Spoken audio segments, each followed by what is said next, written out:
What's going on, guys? Master Coach and Education Director Aaron Gaia here with Marcus Martinez, and we have the incredible pleasure of having the Stick Mobility guys hop on our LivingFit Show and talk a little bit about stick mobility and a lot of bit about fitness. So Dennis Dunphy has been in the game for a long time, training tons of athletes around the world. Neal Valera as well has been in the game for a long time, training tons of athletes around the world. And we get the great pleasure of chatting with them about fitness and also the thing that they are kind of now renowned for around the world, which is stick mobility. So without further ado, Dennis and Neal, what brought about this whole stick mobility thing?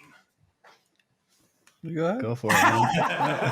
Yeah. That's a smooth start.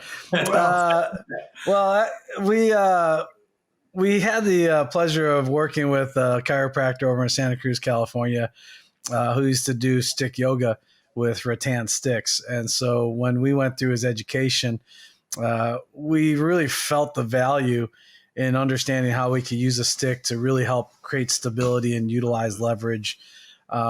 It was just an amazing experience. But we also saw that there was some other elements, especially strength training, that just weren't being tapped into. And for us, it's in order to be mobile, you got to have strength in your movements. So we set aside and said, okay, let's create a system where we're utilizing that need to understand neuromuscular control in and out of your movements. And that's where Stick Mobility was born.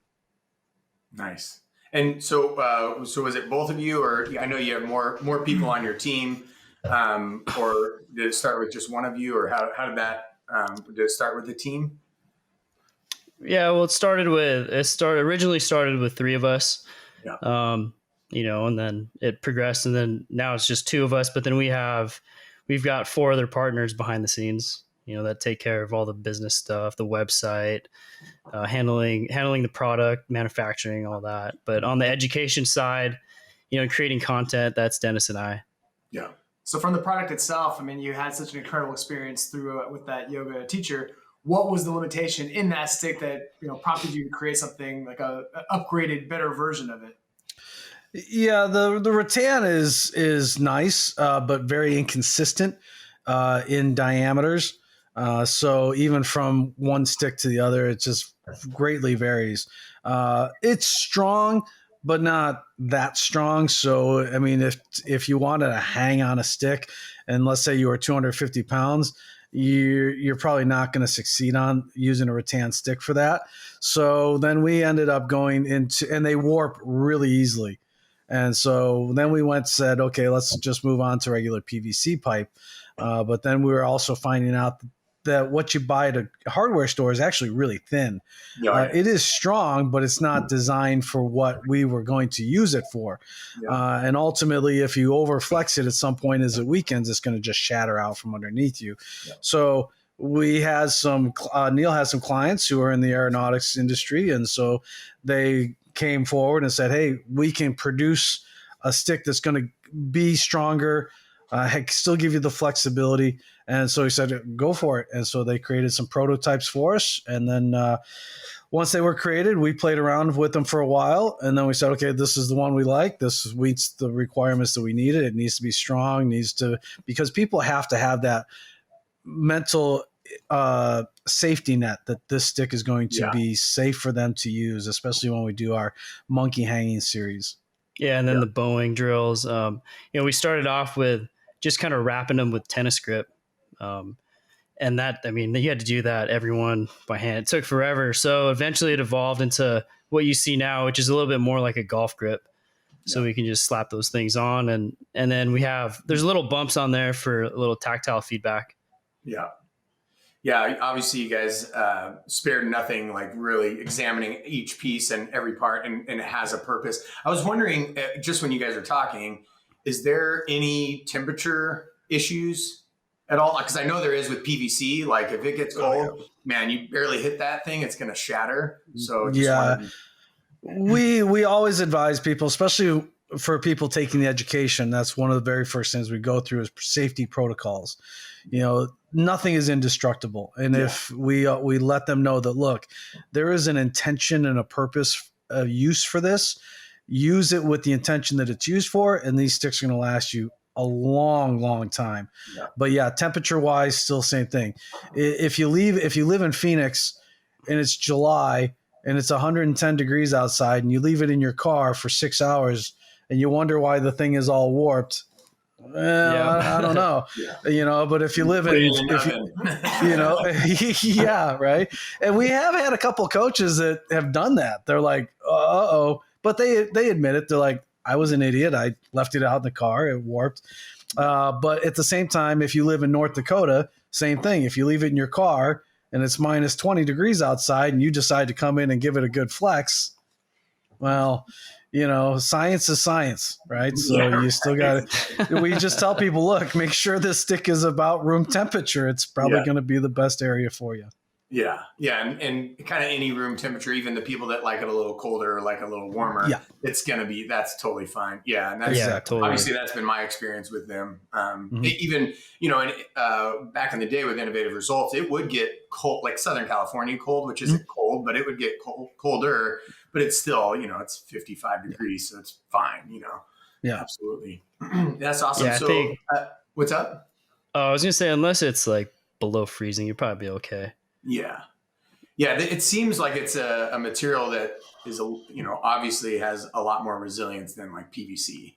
Because my experience, with PVC doing construction and things like that, it's like, you gotta be careful when it gets super cold. If you're outside, roughing in something or putting some piping in, it's like that thing will snap so easy. So in terms of the stick itself, obviously we understand like having that give and what makes that so powerful, but what was the purpose of having that where you were able to still hang on, it was sturdy enough, but being able to flex? Like, why not just use a pole? Why not just use a stick for to do the same movements?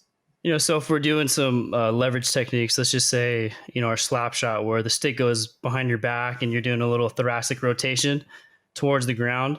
Now, if that stick is really stiff and it doesn't mold along your body, you'll kind of get stopped, and it'll hurt. So with the flex, it allows it to kind of mold to your body and help you get into a little bit bigger range of motion. And then now you're in that range of motion, you can start to pull and push along the stick to create strength while you're there. And then as far as, go for it. And then the bowing, what we're able to do is just put energy into the kinetic chain, depending on, what position you're in, whether we push into the stick or pull against it. Yeah. Yeah, exactly. No, I was going to say, I personally found it very helpful for pole vaulting. So I was able to jump over. And as I was making that joke, you were actually bringing a point. So I'm like, God, ruin his point. Sorry, man. We all lost. No.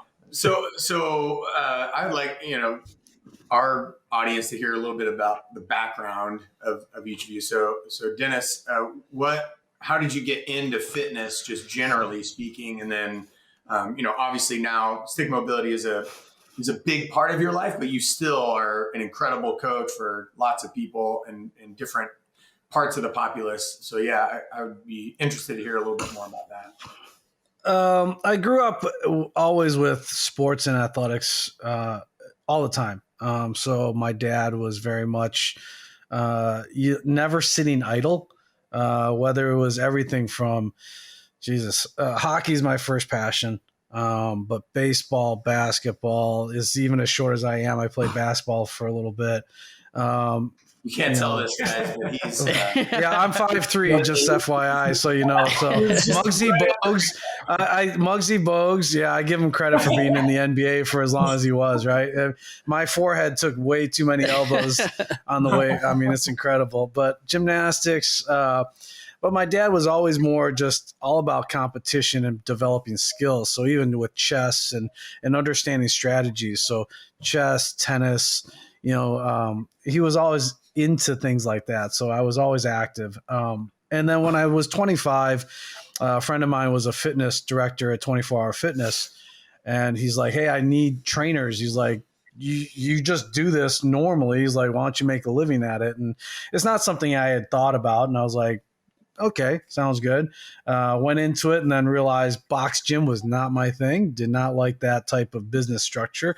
So I did have, fortunately, I was fortunate enough to have an acquaintance who knew someone that owned a small studio. He brought me on and pretty much mentored me for almost 4 years. Really started to give me the ins and outs of the industry. Scotty Wilson was someone I worked with, old school bodybuilder back from the Arnold days. So it was great to get this information, especially new to the industry. So I didn't have a lot of unlearning to do. I was just getting filled with a lot of great information. But then as I got older, injuries started to take place. My meatheads type of workouts that I really grew up loving, I just started realizing probably going to have to make some type of alterations in order for me to keep really thinking about the paradigm shift went from looking physique wise aesthetics to, okay, I need to move well first and foremost. Yeah. And so then when Neal took me rock climbing for the first time, that's when I really understood the importance of your ability to move and produce force in those end ranges. Because, man, I thought I had good hips until I got onto the wall, and I was like, holy shit. I cramped up, fell off the wall, and I'm like, what was that? He's like, that's your hips, man. That's your hips that need a lot of work. And I was like, oh my God. So, and really to see that, and for me personally experiencing that, but then also being able to have that same understanding association with clients going through the same struggles and saying, look, I've been there. I know what it feels like. It's not something that's foreign to me. So that's been a great, great shift in the way I've been training from 22 years ago to today. It's just night and day difference.